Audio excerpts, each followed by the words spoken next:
Hi കൂട്ടുകാരെ, പുതിയൊരു വീഡിയോയിലേക്ക് എല്ലാവർക്കും സ്വാഗതം. അങ്ങനെ മക്കളിൽ നിന്ന് ഒഴിഞ്ഞു മാറി സുശീല ഇങ്ങനെ നിൽക്കുമ്പോൾ ഇന്ദ്രൻ വരികയാണ്.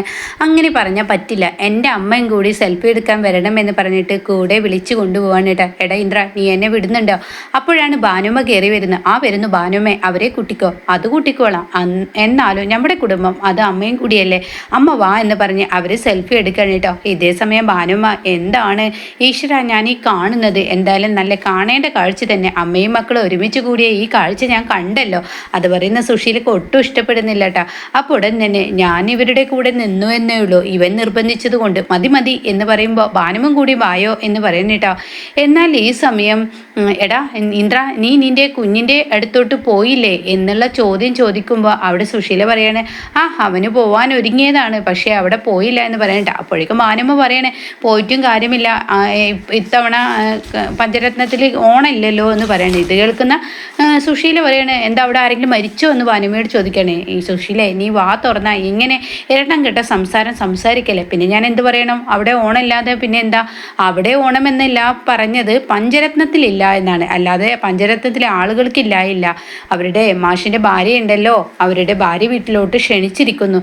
എന്ത്, മാഷിൻ്റെ ഭാര്യ? അങ്ങനെ ഒരു ക്ഷണോ? എവിടെയാടാ ആ വീട്? എനിക്കൊന്നും അറിയില്ല എന്ന് ഇന്ദ്രൻ പറയുന്നു കേട്ടോ.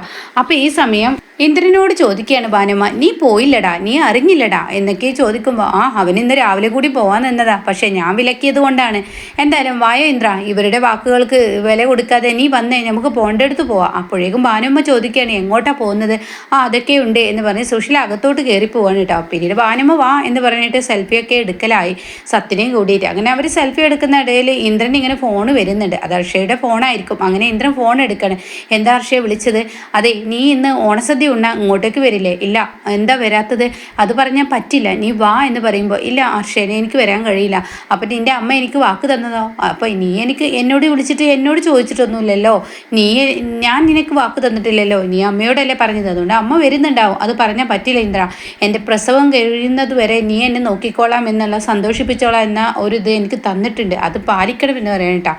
അങ്ങനെ ഇന്ദ്രന് യാതൊരുവിധ സമാധാനവുമില്ല. അപ്പോൾ ഈ ഫോൺ കട്ട് ചെയ്യുമ്പോൾ ഇവരടങ്ങി സെൽഫി എടുക്കുന്നു.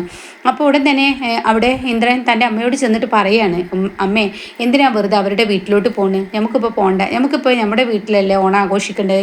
സോനക്കും സത്യനും ശ്യാമിനും ഒക്കെ ഒരുമിച്ചിരുന്ന് ഭാനുവും കൂടി വന്നിരിക്കുന്നു, ഒരുമിച്ചിരുന്ന് ഓണസദ്യ ഉണ്ണാം. അപ്പോൾ ഉടൻ തന്നെ, എടാ നിനക്ക് അങ്ങനെ പറഞ്ഞാൽ ശരിയാവും, എനിക്ക് ശരിയാവില്ല, കാരണം കണ്ടവന്മാരുടെ ഓണസദ്യ തിന്നേണ്ട ആവശ്യം എനിക്കില്ല, മനസ്സ് നിറഞ്ഞ് വിളിക്കുന്നവരുടെ ഓണസദ്യയാണ് തിന്നേണ്ടത്. അപ്പോഴേക്കും അവിടെ ശ്യാമു ചോദിക്കുകയാണ്, അപ്പോഴേക്കും ഭാനുമ്മ ചോദിക്കുകയാണ്, എന്താണ് നീ പറഞ്ഞത്? കണ്ടവന്മാരുടേത് നിൻ്റെ മക്കളാണ്, എന്താ നീ പറയുന്നത്? നീ വായിൽ തോന്നിയത് വിളിച്ചു പറയില്ലേ സുശീലെ?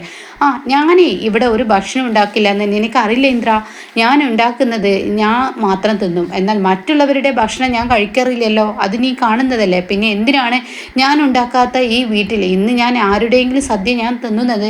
പിന്നെ എടി സുശീലെ, നീ എരണംകെട്ട വർത്താനം പറഞ്ഞാൽ ഞാൻ കേട്ട് നിൽക്കില്ല കേട്ടോ, കാരണം നീ സംസാരം മുഷിഞ്ഞു പോകുന്നു. നിൻ്റെ മക്കളാണ് ഉണ്ടാക്കിയിരിക്കുന്നത്, നിനക്ക് കണ്ടവന്മാരുടെ ആ വേഷിയായ അവളുടെ വീട്ടിൽ പോയിട്ട് നിനക്ക് ചോറുണ്ണാം, എന്നാൽ നിൻ്റെ മക്കളുടെ വീട്ടിൽ നിന്ന് ചോറുണ്ണാൻ പറ്റില്ലേ എന്ന് പറഞ്ഞ ഉടൻ തന്നെ അവിടെ പറയാണ്, എന്താ നിങ്ങൾ പറഞ്ഞത്? അർഷയെക്കുറിച്ച് അപവാദം പറയരുത്, അർഷനിൻ്റെ ആരും ഒന്നുമല്ലല്ലോ, അർഷനിൻ്റെ ആരെങ്കിലും ആണോ? നിൻ്റെ മകളാണോ അതോ മരുമകളാണോ? ആരെങ്കിലും ആണോ? നീ അർഷയെ പറയുമ്പോൾ പൊള്ളാൻ എൻ്റെ വീട്ടിലാണ് നിങ്ങൾ നിന്ന് പറയുന്നതെന്ന് ഓർമ്മ വേണം. അപ്പോഴേക്കും ഭാനുമ്മ പറയാം, അത് നന്നായി ഓർമ്മയുണ്ട്, ഞാൻ വേണമെങ്കിൽ മുറ്റത്തുനിന്ന് പറയാം. മുറ്റത്തുനിന്ന് പറഞ്ഞാലേ നിനക്കും കൂടി ദോഷം ചെയ്യും, എന്താ വേണ്ടി സുശീലെ പറ എന്ന് പറയുമ്പോൾ അവിടെ ഇന്ദ്രൻ പറയാണ്, ദയവ് ചെയ്ത് നിങ്ങളിവിടെ ഒരു പ്രശ്നം ഉണ്ടാക്കില്ല, നമുക്കിപ്പോൾ എന്താ വേണ്ടത്? അർഷയുടെ വീട്ടിലോട്ട് പോകണം, വാ പോവാം. അപ്പോഴേക്കും സത്യം സോനയെ ഇങ്ങനെ നോക്കി നിൽക്കുന്നുണ്ട് കേട്ടോ. അപ്പോൾ ശ്യാമു പറയാണ്, അപ്പോൾ ഇന്ദ്രേട്ടൻ ഞങ്ങളുടെ കൂടെ ഉണ്ടാവില്ല എന്ന് പറയുമ്പോൾ ആദ്യം അമ്മയുടെ വാശി തീർക്കട്ടെ എന്ന് പറഞ്ഞ് ഇന്ദ്രൻ അങ്ങ് പോവാണ് കേട്ടോ. ഈ സമയം അർഷയാണ് കാണിക്കുന്നത്. അർഷ ഇങ്ങനെ ഇല വിളമ്പിക്കൊണ്ടിരിക്കുകയാണ്. അപ്പോൾ രവി പറയുന്നുണ്ട്, അർഷ സുശീലാൻ്റി വരുമോ? ഞാൻ വിളിച്ചിട്ടുണ്ട്, അവർ വരുമെന്ന് തോന്നുന്നു. അപ്പോൾ രവി പറയണേ, എനിക്ക് തോന്നുന്നില്ല അവർ വരില്ല, അവരുടെ വീട്ടിലല്ല അവർക്ക് ഓണമുള്ളത്, അപ്പോൾ നമ്മുടെ അടുത്തോട്ട് വരുമോ? അപ്പോൾ തന്നെ ഞാൻ വരാൻ പറഞ്ഞിട്ടുണ്ട്. അപ്പോൾ തന്നെ രവി പറയണേ, എന്തായാലും പ്രസവം കഴിയുന്നവരെ അവരെ ഇവിടെ വേണം, അതാണ് എൻ്റെ ആവശ്യം, പ്രസവം കഴിഞ്ഞാൽ ആ സുശീലാൻ്റിയുടെ ആവശ്യമൊന്നുമില്ല. അപ്പോൾ അർഷ പറയാം, അതെന്താ അങ്ങനെ? പ്രസവം കഴിയുന്നവരെയാണെങ്കിൽ ഒരു ഹോം നഴ്സിനെ വെച്ചാൽ പോരെ, അത്ര കാര്യം കഴിഞ്ഞു, എന്നാലും അവരൊരു പ്രായമായ സ്ത്രീയല്ലേ, അവരുള്ളത് നല്ലതാണ് എന്ന് പറയുമ്പോൾ വണ്ടിയുടെ ശബ്ദം കേട്ടു കേട്ടോ. അങ്ങനെ ആരോ വന്നിരിക്കുന്നു. അപ്പോഴേക്കും ഹർഷ പറയണ അത് ഇന്ദ്രനും സുശീലാൻ്റെയും തന്നെയാണ്. അങ്ങനെ സ്വീകരിക്കാൻ പോകുമ്പോഴേക്കും അവർ അകത്തോട്ട് കയറി വരുന്നു കേട്ടോ. അങ്ങനെ അവരെ ഇല ഇങ്ങനെ വിളമ്പിക്കൊണ്ടിരിക്കുകയാണല്ലോ. അപ്പോഴേക്കും സുശീല അതൊക്കെ അങ്ങ് ഏറ്റെടുക്കുകയാണ്. അതായത് അച്ചാർ വിളമ്പുന്നു, അങ്ങനെ പപ്പടം വിളമ്പുന്നു, പിന്നെ പഴം വെക്കുന്നു, അങ്ങനെയുള്ള കാര്യങ്ങൾ ചെയ്യുകയാണ്.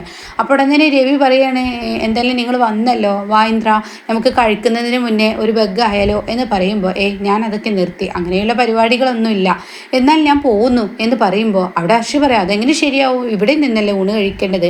അപ്പോൾ അത് കേട്ട ഉടൻ തന്നെ രവി ഹർഷ പറഞ്ഞ ഉടൻ തന്നെ ഇന്ദ്രൻ പറയണേ, അത് പറ്റില്ല, എൻ്റെ കൂടപ്പിറപ്പുകൾ എനിക്കുണ്ട്, അവരുടെ അടുത്ത് നിന്നാണ് ഞാൻ കഴിക്കേണ്ടത്, എൻ്റെ വീട്ടിലും എനിക്കും ഓണം ഉണ്ടെന്ന ആഗ്രഹം ഉണ്ടല്ലേ, ഞാൻ അങ്ങോട്ടേക്ക് പോട്ടെ എന്ന് പറയുമ്പോൾ അമ്മ ഇവിടെ ഉണ്ടല്ലോ എന്ന് പറയുമ്പോൾ രവി പറയണേ, ഹർഷയെ നിർബന്ധിക്കണ്ട, അവൻ പറയുന്നതിൽ ഒരു കാര്യമുണ്ട്, അങ്ങോട്ടേക്ക് പോയിക്കോട്ടെ എന്ന് പറയുമ്പോൾ സുശീലയും മിണ്ടുന്നില്ല കേട്ടോ. അങ്ങനെ ഹർഷക്ക് ദേഷ്യം കൂടാണ്.